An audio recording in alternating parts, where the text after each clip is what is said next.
out there to all of my listeners. And I'd like to welcome you back to Is Your Way in Your Way? And this podcast is where we break through self-imposed barriers or limiting beliefs may sound more familiar for some of you and step boldly into the life God has ordained for us. I'm your host, Cassandra Crawley Mayo, and today we're diving into a conversation that will inspire and challenge you to define what's possible in your life. Now, I have a special guest today. I'm going to introduce her in a moment, but I'd like to tell you what our topic is. We're going to talk about we all deserve our best life. Now, think about this. What if the key to living your best life is already in your hands, but fear, doubt, or past pain kept you from using it? Imagine surviving the darkest moments of your life and then turning that pain into purpose, not just for yourself, but for thousands of others. So today's guest has done exactly that. She is a powerhouse, a visionary, and a true example of what happens when you step into your calling. And today, she is here to share how you can unlock the life that you truly deserve. And welcome to the podcast, Johanna Crawford. How are you, Joe?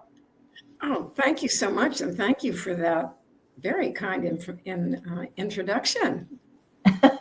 You're very welcome. I before we got back on stage for my listeners, we were just chatting a little bit, and I'm pretty excited about this topic. I've never really had a podcast related to this because, guys, we talk about topics related to self-improvement, self-development, even business development, and it will enable others to have some what I call some self-reflection. And I'm also prayerful that whatever podcast that you listen to, that this will resonate with you, will resonate with maybe one of your friends, and this is something that you really must share with them. So I'm gonna give you a little background on Joe's story so you can see why she is qualified to talk about we all deserve our best life. Now, as I indicated, she's a visionary leader, an advocate with over 50 years of dedicated community service. She's the founder and executive director of WOB, that stands for Web of Benefit Incorporated. She's transformed lives of over 10,000 domestic violence survivors through her innovative dream proposal and pay it forward programs.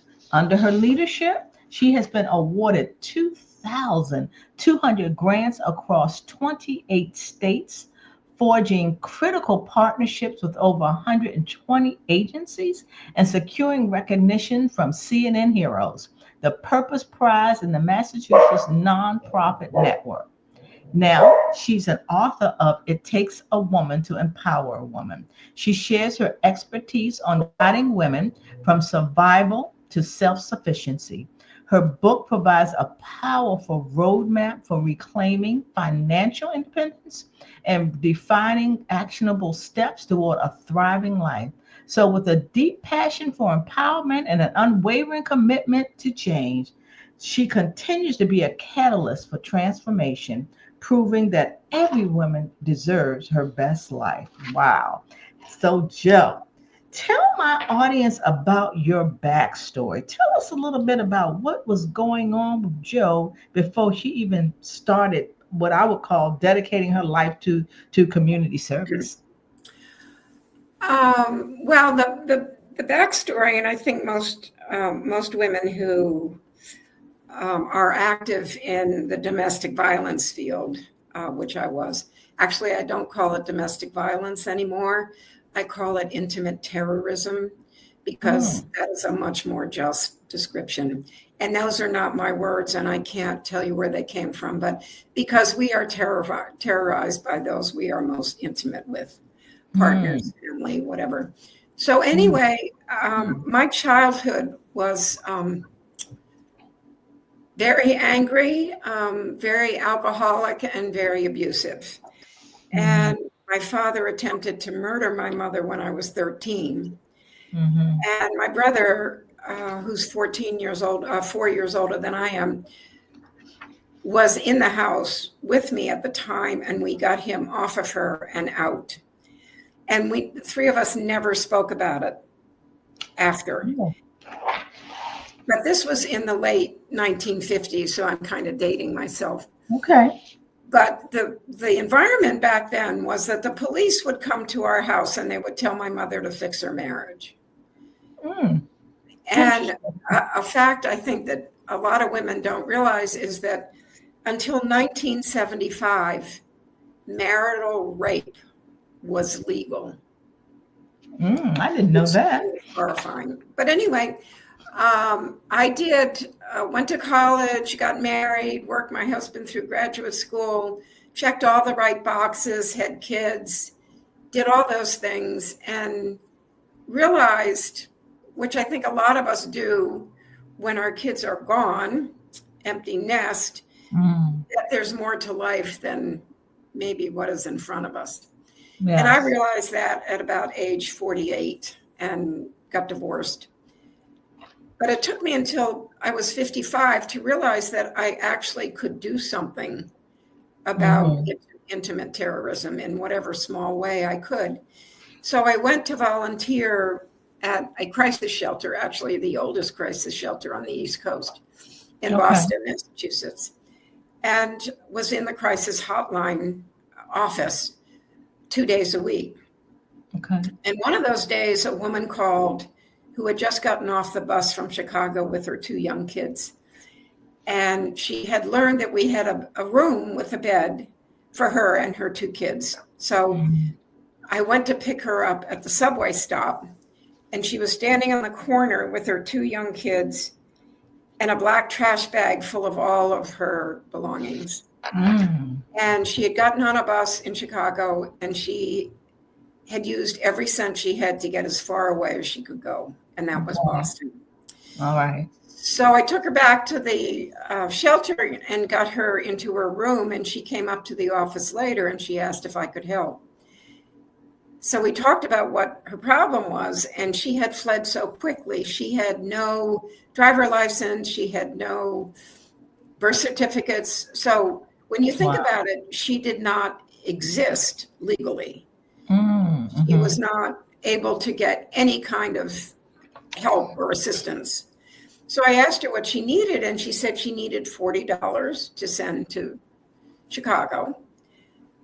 And it's forbidden for a volunteer to give a resident money. Okay. But quite honestly, I've never been very good with rules, especially with rules that are stupid.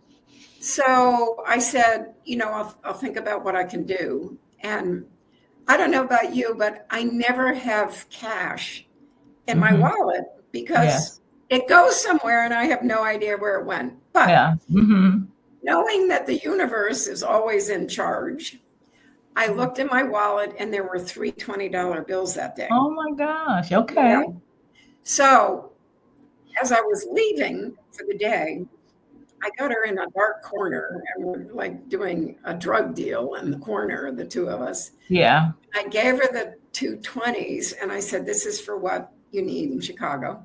But of course she was going to need stamps and envelope and money orders and other things. Sure. So I gave her the 3rd $20 bill and I said, use that for those things and then take your kids to McDonald's for a treat after. Now, this was in the year 2003, so McDonald's was probably more politically correct than it is today. So anyway, I burst into tears, and I left to go home. And on my way home in a very nice car to a very nice house, I knew I had to do it in a bigger way. But I have also always been a for-profit kind of girl, started and bought and sold several companies. I knew nothing about nonprofits, but in a year we were up and running and I started giving grants, and I wanted to give grants between $500 and $1,000 to women after they had been out of the abuse for 6 months, because it takes that long to be able to decide what you want to do. Okay. And for the step toward their biggest dream. But of course, by then we needed to define what the biggest dream was. So we figured out how to do that. And my biggest dream was 100 women for $1,000. I had no idea where I was going to get $100,000. I had nothing. But it turned out 12 years of work. It was 2,200 grants for almost $1.5 million. Wow. Jill, let me ask you, when you went to school, during that time, you say you got a divorce, I guess about age 40 something, you're empty nester. Did you have any idea of what it was that you wanted to do? What were your dreams and aspirations? When I started working with the survivors, it occurred to me, nobody had ever asked me what my dream was. My dream had always been my husband's dream. And he turned out to be a big gun in the financial industry, which luckily allowed me to have enough money to start a nonprofit. Sure. But what I did for work, and I started a couple companies, and then I worked in very high-end real estate, was always subservient to his needs and the family's needs. Okay. Which at that time was right, but then it wasn't right anymore. Okay. I asked that because for my listeners, for them to be able to think about what is it, that they wanted to do, what are their dreams and aspirations. And with you, things changed for you, and I think back in those days, and even sometimes today, it's all dependent upon what the spouse does. Our role, we felt, was to always be there for them, support them. We are one. And I'm not saying we're not, but then what about us? Like if anything happens to the spouse, then we kind of struggle with, well, what about me? Like, what can I do now? It's like you don't have your own life. You're living a life for somebody else. So I wanted you to share that so that individuals know that it's okay to change, and it's okay to define what your dreams are and aspirations and understand what they are and what is it that's stopping it. So that's why I asked that. It's not only okay, it's what we deserve. I mean, we are here to live our own lives. And I'm not saying that, of course, the women that I worked with didn't have spouses. But we are not here to live somebody else's life. Right. And I have found, and I think probably statistics would prove this to be so, is that when children leave wherever they go to college or out to work or whatever they do, and a husband and a wife are sitting across the dinner table from each other. Yeah. Oftentimes there's something very big missing. And I think I kept myself very busy with the family and the kids. And I remember specifically a dinner. After a very hard day, I'd rushed home to create this wonderful dinner. And my husband got up and said, I need to go and do something in Japan. He had some customer in Japan. And with the time frame, he had to do that. And I'm sitting at the table. He had eaten his meal before I ever sat down. And I'm sitting at the table saying, there is something more to life than this. Yes. And I deserve something more. And I know we have a limited amount of time, and I know you have some questions that I'm happy to answer, but I would love to be able to do a quick dream proposal that may only take 5 minutes for your women to be able to think that maybe they deserve the dream and maybe this is how they could go about doing it. Okay. I would love that because I want to ask you though about the grants for a minute. Okay. How difficult or was it to get grants? Web of Benefit doesn't exist anymore because I retired. Right. But the way we gave the grants was it had to be through a domestic violence advocate.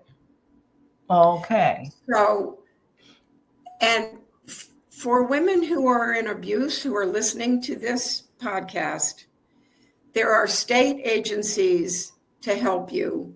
There are local agencies. Just Google domestic violence agencies in your area.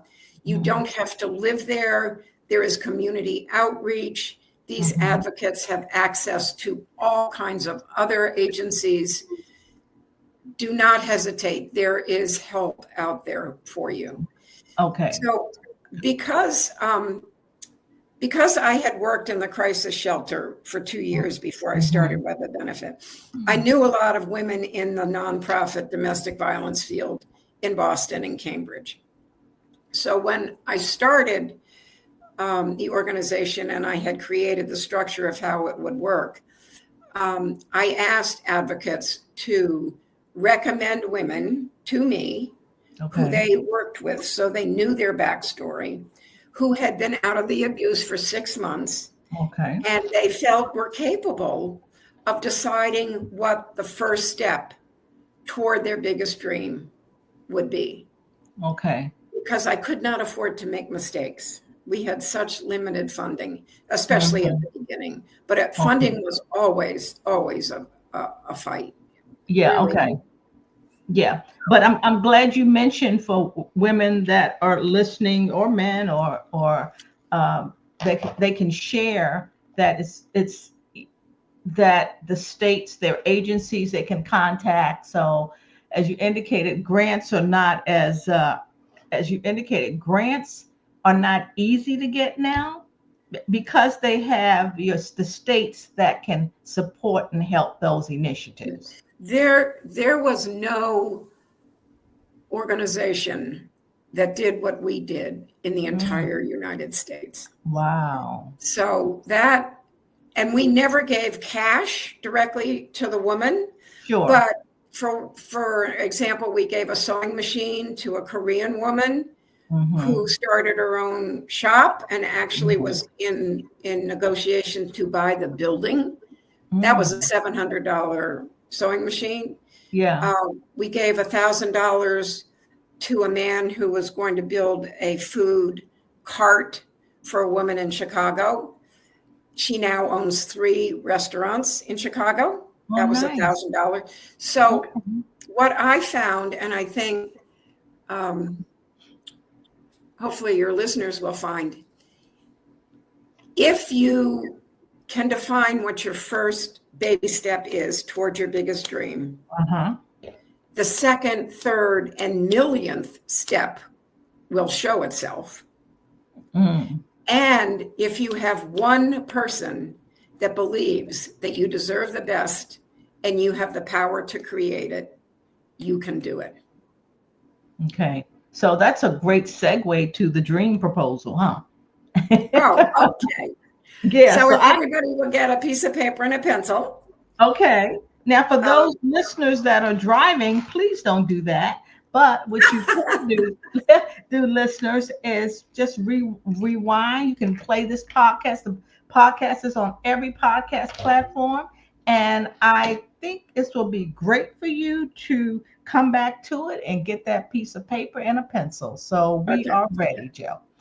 So when you do your dream proposal, you're going to want to fill in the blanks, because we're not going to fill in all the blanks. I'm just going to tell you the headlines. And you're going to put it on your refrigerator so you look at it every day. Okay. And you need to dream really, really big. Okay. You need to dream out loud. Tell those people you trust, because you never know where help will come from. Okay.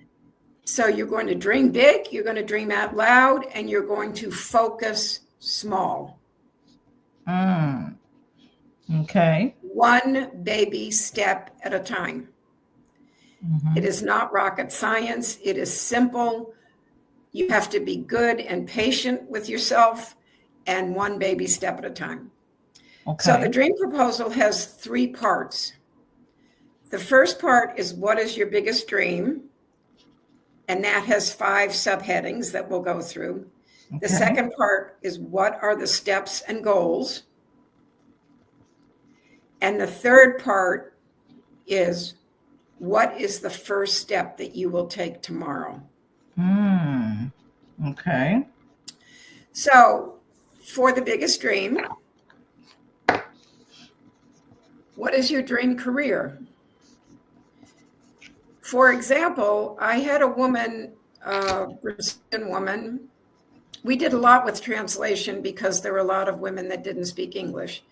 Okay.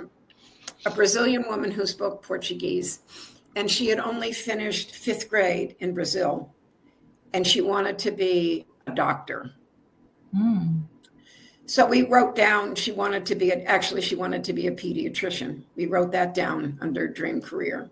Okay. The second piece is, what's your dream house? You may be living in your dream house, but maybe you want something to be different in the house. But the women that I worked with, a lot of them didn't even have their own apartments yet. But we didn't dream about apartments. We dreamed about houses. Right. Yeah. Big dreams. Big. So Yeah. where is the house? Are you living in the city? Are you in the country? Are you in the suburbs? Are you north? Are you south? We designed the house. How many bedrooms? How many bathrooms? Does it have a pool? Do you have a dog?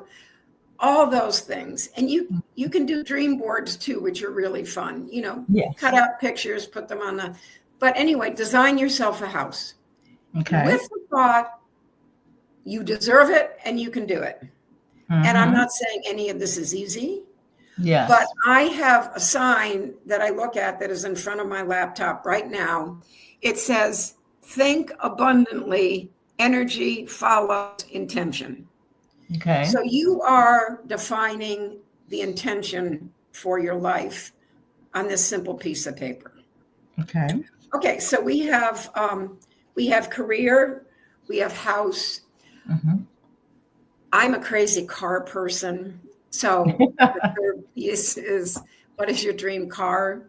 Okay. And some of the women that I worked with had 2 and 3 kids, and they'd say, I want a minivan. No, you don't want a minivan. No minivans are allowed here. Okay. If you want a Porsche or a Maserati or a Ferrari or an Audi, Mercedes, yes, no minivans. So 4th piece is dream travel. I think travel is so important because you get to learn about other people and other cultures. The first trip is by yourself. The second trip is with kids or grandkids, whatever. And the last piece, which I have to say took me 3 or 4 years to come up with, was self-care. Okay. Because the women that I worked with, and so many of us, especially professional women with husband and kids, who has time for self-care? So a lot of the women didn't have 5 minutes to themselves a day. And I write this in the book. Self-care is an attitude. It is a way of life. And it is an attitude and a way of life that most women do not have. We are always putting somebody else first. And we have been trained very well to do this. Exactly. At a very young age. Yes. So putting yourself first is not selfish. It actually means that you come first, and that gives you more energy and a better attitude toward helping other people. And the kind of self-care that I spoke with to survivors was not a spa day because they couldn't afford that. Right. I'm glad you said that. It wasn't any of that stuff. It was take a bubble bath, write in a journal. Actually, in my book, there are lots of journaling prompts and lots of self-care prompts. Also, lots of affirmations and lots of great quotations by women and some by men. So paint your nails, take a walk. Walking is so important. It's great exercise. You're out in the fresh air. So just little things to give you even a 15-minute, 20-minute break. Okay. So those are the 5 pieces of what's your biggest dream. Then let's talk about steps and goals. I'm going to go back to the Brazilian lady because she's such a great example. So she didn't speak English and she had only finished 5th grade. All right. So she needed English classes, but there are free English classes everywhere. Google free English classes in your area. But she didn't have transportation money. So we gave her 6 months of subway passes. Okay. But then she needed a laptop to be able to work on her GED. I must have bought 800 laptops from Best Buy. We could get a laptop for $249. Wow. So that was about half of her grant with those 2 things. She got her GED and we paid for her admission to community college where she got a free ride. Oh, okay. After community college, she got into a 4-year college and was working through that before medical school. That is a $1,000 grant with a woman who took the first step of riding on the subway to learn English. Wow. And she's a pediatrician? Well, last time I lost track of her, she was finishing 4-year college and going on to medical school. Oh, wow. What a great story. Yeah. Oh, that's my with God. $1,000 grant with an advocate who was going to help her the whole time. With a group of women who knew that she deserved it and knew that she had the power to do it. That's great. So that, ladies, please, please believe that you deserve the best. One thing I found working in this field for 12 years, I thought I'd be working with self-esteem. And yes, there were self-esteem problems, and I think all of our self-esteem has been damaged somewhere along our lives. But then I found it was worthiness, because if we don't believe that we're worthy, then we don't believe that we're worthy of self-esteem. Right. But I finally figured out the real basis for all of our beliefs comes from self-forgiveness. And I'm not talking about self-forgiveness for something you might have done to one person or something awful that you think you've done. I'm talking about self-forgiveness for everything we may ever have done or may think about doing, because we are human and we are, I believe, doing the best that we can do with the tools that we have. And if we can forgive ourselves for everything and just say, I'm human, I'm not perfect, I'm very imperfect, but I still deserve to be happy. I still deserve my best life. Wow, that's great. That's great. I love the dream plan. And I love you had a program called Pay It Forward. Right. And what was it? 3 survivors helping a survivor. Is that one survivor? And we had a little agreement that they had to sign that says, I will do this. And not only that, I will report what I've done. Okay. I had phenomenal interns who helped do statistics for me. So we followed these women as long as we could and as well as we could. So we helped 2,200 women, and each one of those women had 2.3 children. So that's, like 6,000. Oh, yeah. Women and children that we helped. And each one of the women that we helped had to help 3 other survivors. And I'm not talking about money. I'm talking about babysitting or driving to an appointment or, Okay. helping with an application, just Okay. one-on-one, but to 3 women. So they were touching the lives of 3 other women. And those 3 other women had 2.3 kids. So it all added up to be a huge number of lives that were touched. And we found, and I found this with 50 years of volunteering comes back to you 10 times over. Yes. It's really almost a selfish thing. And being selfish, I don't say is a bad thing. It's almost a selfish thing to help people because it feels so good. So we found, and it's very empowering. I think really the most empowering thing for somebody is to be able to be in the position to help somebody else. Right. You reap what you So sow. powerful. But these women were helping 10 and 20 women, and it became, almost like a daily thing. These women were out helping so many more than 3 because they knew that they could impact, and it was so powerful for them. Right. Yeah. Yeah. And it's like, in the scripture, you reap what you sow. And that's so true. Oh.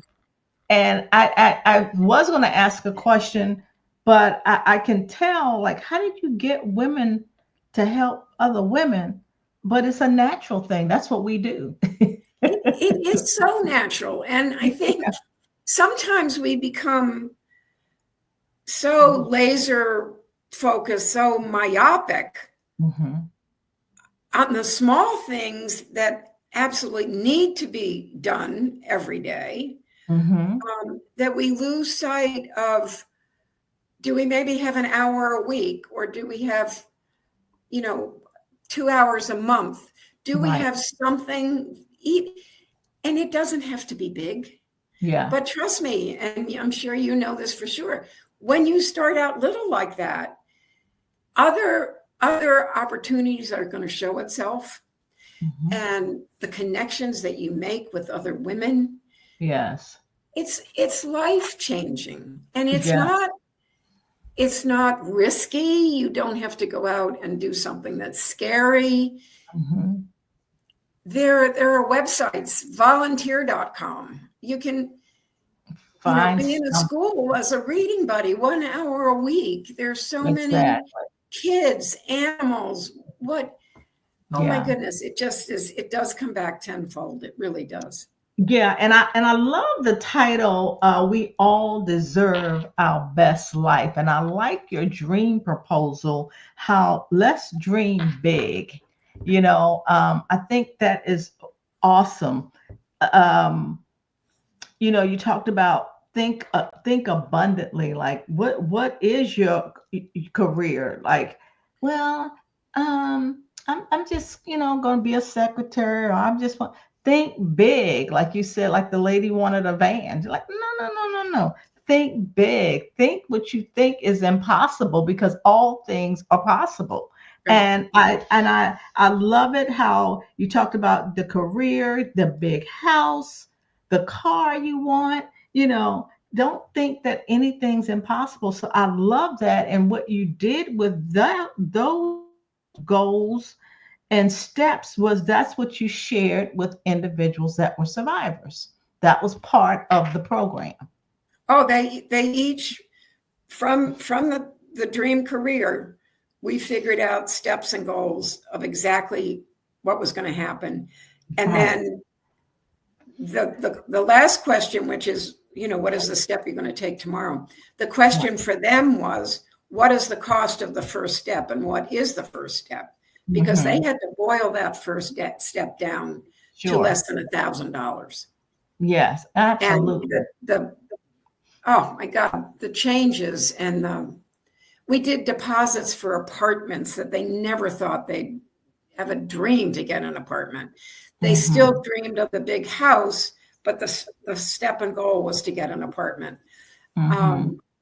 Sure. And one of the most wonderful grants that I ever gave was to a woman who was suffering from PTSD and was basically homebound. And we finished the dream proposal, and I don't remember, I was doing a laptop and maybe an online class for her. And I said, come on, dream bigger. And she said, I'd like a kitten. Oh. And I said, do you know how much it costs for a kitten? And can you keep a kitten once you get one? And she said, yes. And I've done all the research. And because we never took any state or federal funding, it was all private funding. Mm-hmm. I could give a grant in 5 minutes. Mm-hmm. And she found a kitten. And She found a kitten. Oh my gosh. Just something that small.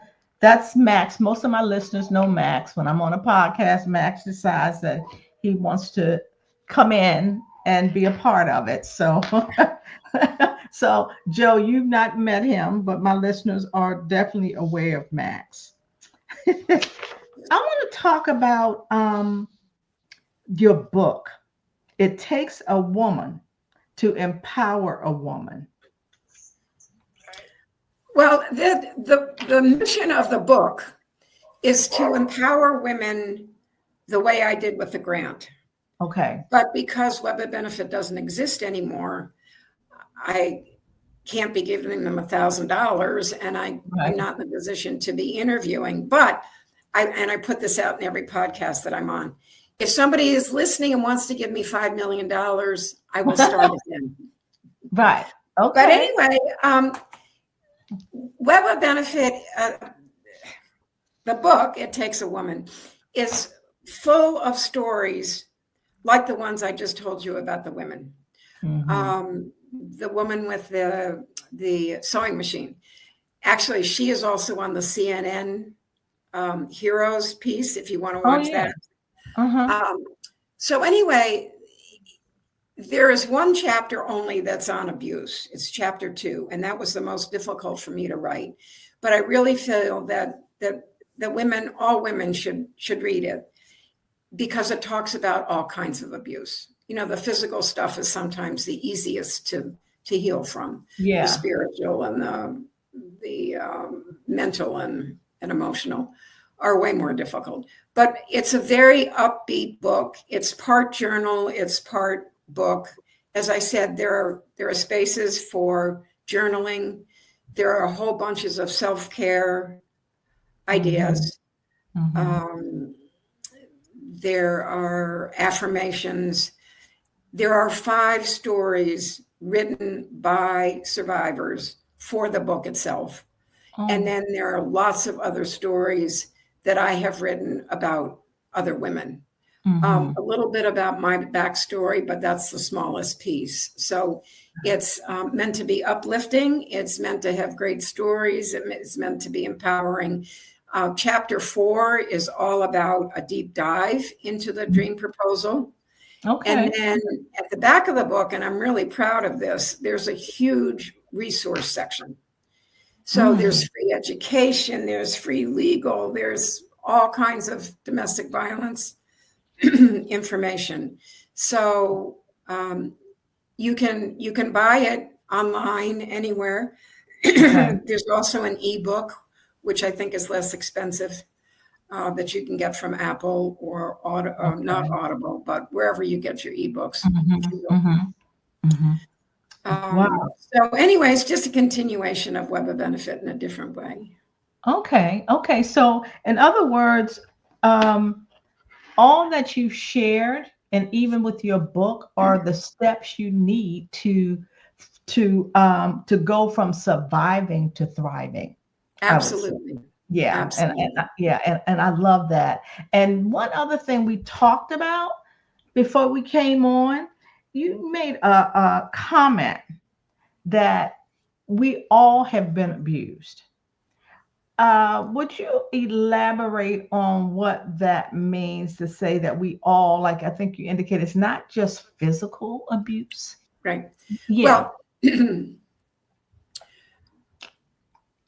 I believe that abuse is on a spectrum, from small microaggressions all the way up to, which would be intimate homicide.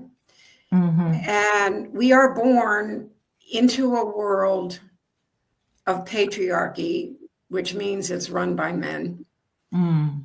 And then I speak about all the isms. Women have sexism, there's racism, there's anti-Semitism, there's Yeah. LGBTQ rights. Ageism and yeah. Ageism, yes, we Yes. don't even want to go there. But we tolerate these things because they're systemic. Mhm. They're part of our everyday lives. But I don't think there's one among us. I mean, I remember some of the bosses that I had when I was working my husband through graduate school. The things that they would say to me, it just, Mhm. and even my mom would say, "Can't you just be nice?" And I'm like, I think I am nice, but Yeah. those things stick with us. And Yes. these little small micro whatever they are, they stick with us, and Mhm. they change our core beliefs of who we are. Mhm. And sometimes we think, and most of our core beliefs are pretty negative. I mean, if you think about the Yep. self-talk that we talk to That's ourselves true. every day, Yeah. it's awful. Mhm. But I'm not smart enough, or I'm not pretty enough, or what. And if I'm not smart enough, then I'm not going to try for that great job. Mhm. The That's core right. beliefs determine the patterns of our behavior. So if That's we can true. say, okay, I deserve the best no matter what, then I can start to, okay, I'm not going to say those nasty things to myself.